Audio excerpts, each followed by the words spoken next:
LOL take two. LOL take two. LOL take two. Now listen. There are a lot of bonuses to the new global economy. For one, when I was growing up in Iowa, sushi meant Vandy Camp fish sticks. There were no such things as outlet malls. We had Merle Hay Mall, and that meant Sears and Montgomery Ward. Or you paid full price for designer stuff at Yonkers.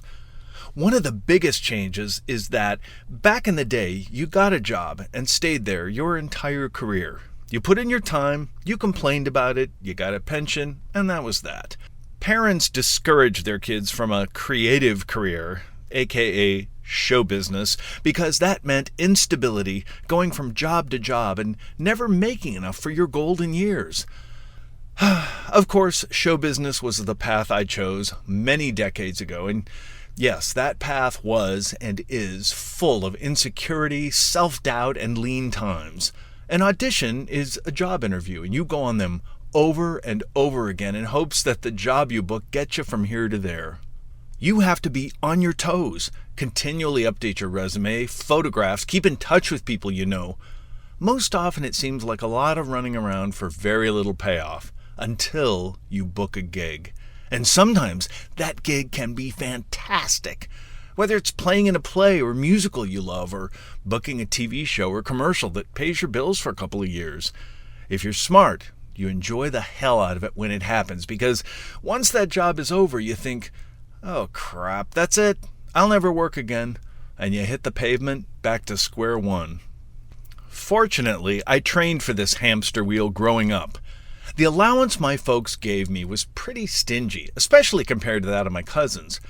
My Aunt Carolyn was a bit of a Nazi Susie Orman and figured out how much she spent on the kids every month. School lunches, clothes, etc. Then she gave that amount to my cousins as their allowance, which seemed to me like a lot of money. But there was a method to her madness. The kids learned that if they blew all their allowance at the beginning of the month, they would have no money for hot lunches and would be forced to brown bag it for the rest of the month. Weeks of having to endure snack-packed puddings taught them how to live within their means. Something I didn't learn until decades later when I discovered the real Susie Orman. Auntie took all this one step further. My cousins were forever leaving dirty dishes around the house, and Auntie began charging my cousins for each dish she had to pick up. When they complained, she said, "Who do you think is going to pick these up, the dirty dish fairy?"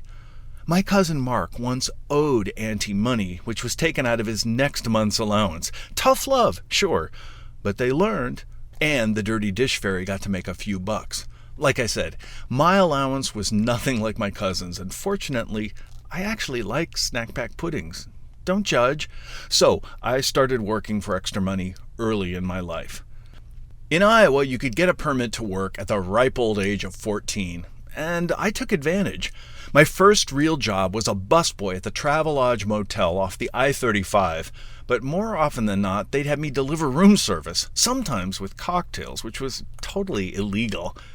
I once delivered room service with 2 large umbrella drinks to a stripper named Bianca, who was appearing at the Cave Lounge. When I knocked on the door, it was answered by her manager, a man wearing a caftan, a full face of makeup, and curlers in his hair. And Bianca, who looked like the blonde girl from ABBA, actually gave me a really good tip. I went into the disco another night to get a bus tub and saw one of our neighbor ladies out disco dancing with a man who was not her husband. It was a great gig. That was an awkward time for me when I wasn't quite a kid and wasn't quite grown up, and there weren't a lot of theater opportunities to pursue. I auditioned and wasn't getting cast in the kiddie shows at the Playhouse. My mom got fed up, called up and yelled at the director, but it didn't help. So I got busy and created a theater company in my garage. That taught me the great lesson early on. If nobody will give you work, make your own work. This is something that has come in handy throughout my life, in show business and elsewhere. When I was attending the University of Minnesota, I worked all kinds of jobs: a graveyard switchboard operator at the Sheraton, an elf at Dayton's department store. I even worked one day at a friend's diner called Shirley's and cooked breakfast for Prince. Yes, that Prince. It was just what you did in show business. On to the next job. The work-study program at the University of Minnesota was a godsend. They gave you a set dollar amount of financial aid, and then you basically had to work it off at a decent hourly rate, which was fair. It's so much better than owing it all after you graduate. Because I could type 112 words per minute, I was put into the work-study temp pool. They sent me to whichever department needed assistance, sometimes a day or week, sometimes months. Some of the gigs were terrific, some not so much. Probably the worst work-study assignment was being sent to the Minnesota Women's Center.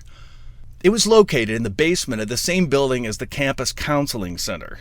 As a result, there was a steady stream of troubled students coming and going, and the leeches were stationed outside. The Jesus freaks, the Scientologists, all trying to snare some vulnerable new suckers to their nonsense. When I was coming and going to work, I had a lot of fun playing with them. Oh, sure, I'd love a free personality test, but I need to ask the other voices in my head first. I'll have to get back to you. I thought it was a bit odd that they sent me, a man, to work at the Minnesota Women's Center, a center for women. When I showed up for work, I was the only male working there, and the rest of the cast of characters was pretty hilarious. It was run by a very tough woman who was more like a poster child for the Association of Prison Matrons than an empathetic leader of females. There was a very skinny woman with long blonde stringy hair and wireframe glasses who would sit cross-legged on her desk and perform incantations because, well, she seriously thought she was a witch. She told me she could levitate and made me sit for what seemed like hours waiting for her to float above her desk, but alas, it never happened. The one straight woman who worked there was an attractive middle-aged lady and made no bones that she had the hots for me. She was always asking me what I was doing after work. I'm going to the happy hour at the gay 90s bar downtown with my roommates. The gay 90s bar, as in gay. She just didn't get the hint. Once I was in her office and there was this huge rubber thing sitting on her desk, and she said, "Do you know what that is?" I said, truly clueless, a rubber ashtray? She said, "That's my diaphragm," picking it up and putting it into her purse. In retrospect, I suppose that was a Me Too moment, but I couldn't have cared less. I just found it fascinating how she got that large kiddie pool up her privates. But I sure didn't want to find out in person. I had only been working at the Minnesota Women's Center a short time, and I heard from the work-study temp office that my services were no longer required. I hadn't done anything wrong. They were bringing in a woman to replace me. I admit I was mad. It was a pretty easy gig, centrally located on campus, and now I'd have to start somewhere else, and damn it, that was discrimination. The prison matron didn't even say goodbye to me on my last day and told me to leave the keys on the desk when I left and locked the door behind me. I was so annoyed, I dropped my pants and sat on their Xerox machine. It was the old school kind where the scanner part went back and forth, almost like a carnival ride.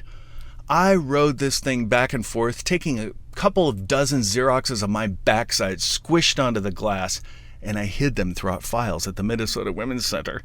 I took my belongings and left, never to return. I know, it was childish, but I still smile when I think that over 35 years later, somebody might open a file and discover my Xeroxed butt. All this was great training for the big time in Los Angeles. I've spent decades going on hundreds of auditions and booking a ton of jobs, but unfortunately, your mom can't call and yell at the director when you don't get one. And during lean times, I've worked all over the place. There have been great gigs, but the bad jobs make the best stories. The Israeli company where a litter of rattlesnakes actually hatched in the office hallway. Bye-bye. Or the esteemed lawyer who 1 minute was eloquently giving you instructions, the next minute was hunched over, scratching himself like a stray dog.